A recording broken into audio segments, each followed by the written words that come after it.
it's Guido coming at you with another Tactics Talk, and we have a replay analysis. This one is sent in by Kilphie, who is from IOC, and he is a forum regular as well. Sent this and said, hey, this is a good example of corner fighting. I watched it, and I said, you know, it's actually a good example of top-tier gameplay and a couple other things as well. So let's talk about it here. You have spawned in here to the southwest, and you are top tier. You are Kilphie now, and you're Object 263. You're a TD with a casemate. Where are you going? Think about it for a few potatoes here while we talk. Where are you going? Where are you taking? I've already given it away a little bit, and I'm sure if you've been listening to my channel, you know what I'm going to say. If you're new, you may not know what I'm going to say.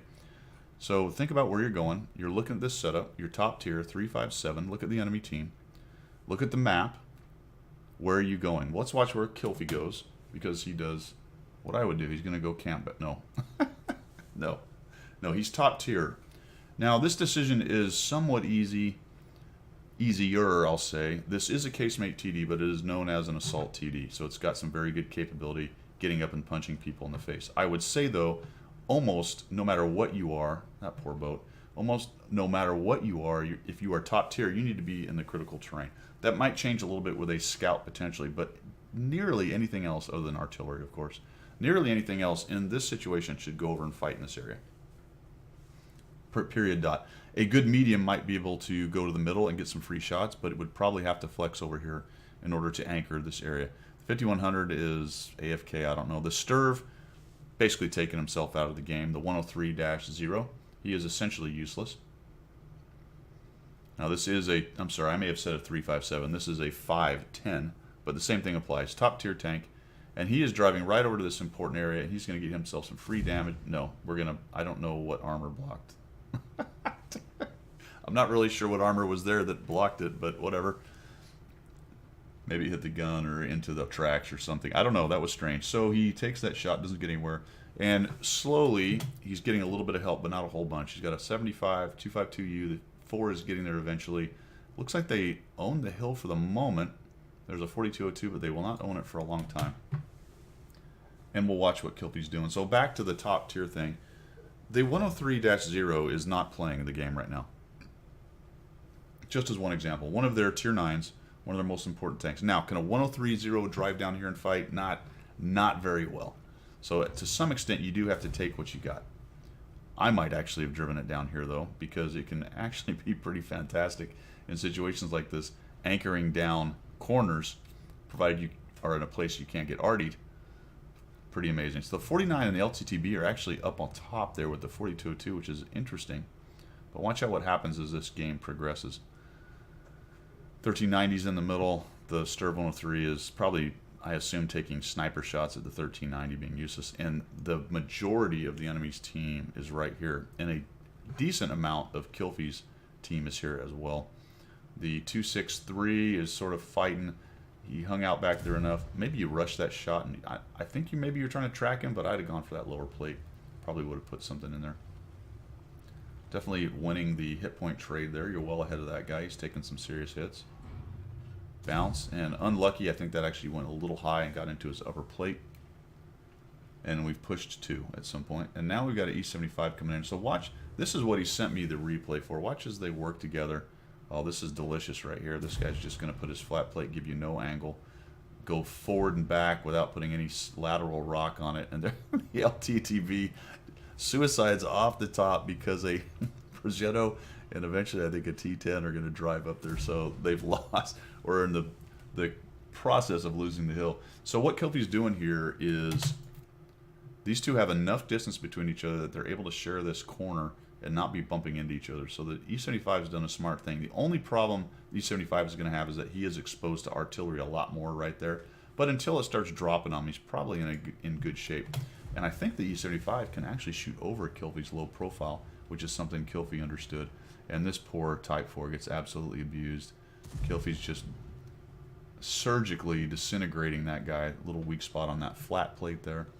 And this thing is very accurate, so it's shooting more or less exactly where Kilphie's pointing. Plus he's pressed 2, so that is added to the penetration value. And they're continuing to use this corner very nicely, although their team is not doing especially well. So he's going to come up here and back up to where this 263 cannot hit him. Takes a hit from the Type, I'm sorry, the Object actually got a piece of him. and then he kills the Type 4 off. Now watch him. He's going to do a really nice selection on where to shoot right here. It's actually a spot of the tank I didn't know was there. Look at this tiny little corner he's looking for. He's aiming right here. I'll show it to you in a minute. This guy's rocking back and forth, back and forth. He's reloading, so he's going to probably come out when he's reloaded here pretty soon. Now he's thinking about it. And bap. Look at that tiny little flat plate on its shoulder right there. He puts that shot right in there. This guy's down to a one shot.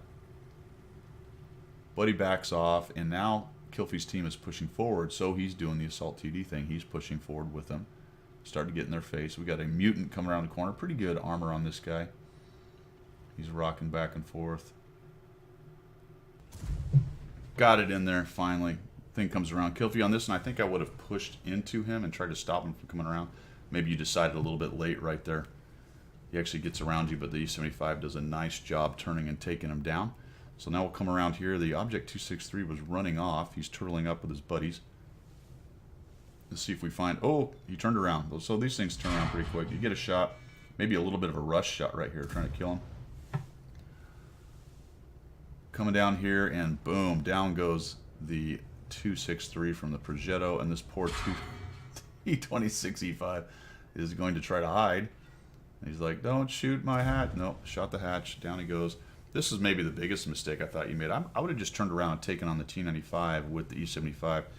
It's a flanking maneuver, but you still have that T-10 up there, and he's got plenty of gun to one-shot you right there. He is being kept at bay by the T-49, but we'll see what happens. You're able to come around and kill off the T-95, so that's a good thing. A little help with the arty shot into there. We just come right around the corner, quickly spin and kill, and then boom, the T-10 pops out, takes you out, and that is the end of it right there. So really nice job top to bottom. Oh, got a notification. Nice job top to bottom on that one. Assault TDs, getting out there, playing the game. Look at the Sturv. He's finally moved. Standard camper. Camps when he needs to be moving and moves when he needs to be camping kind of idea. But if you're going to be top tier in this game, almost no matter what you're playing, with some possible very few exceptions, you need to get to the critical train and start being effective. Bring your gun into the game. Does that necessarily mean that you have to get up and as close as Kilphie was doing? Not really, but you need to get in there and support. As mentioned, something like the Sturv is a bit problematic on this map as far as that goes, but I might have even driven it down there and given the guys a hand down there. Who knows? It actually crawls forward relatively fast for a tank with a siege mode, and it can be quite annoying as far as bounces go. I think most people would end up camping in the back, but really it takes your gun out of the game for a long time. But as far as Kilphie goes, the 263, right decision, 3,377 damage, 2,400 block. That's like carrying another 263 in your hip pocket right there, and 161 assist damage there. Thanks for sending that in, Kilphie. Lots of good examples, especially the corner fighting area right there. Pay attention, folks. That's a good skill to have, sharing corners and understanding how not to get into each other's way, and some good selection on shots as far as understanding the tanks he's facing. Take a look at that as well on both the Type 4 and on the other 263. Nice job all around. Thanks for tuning in, everybody. As usual, I do appreciate your support, and we will see you.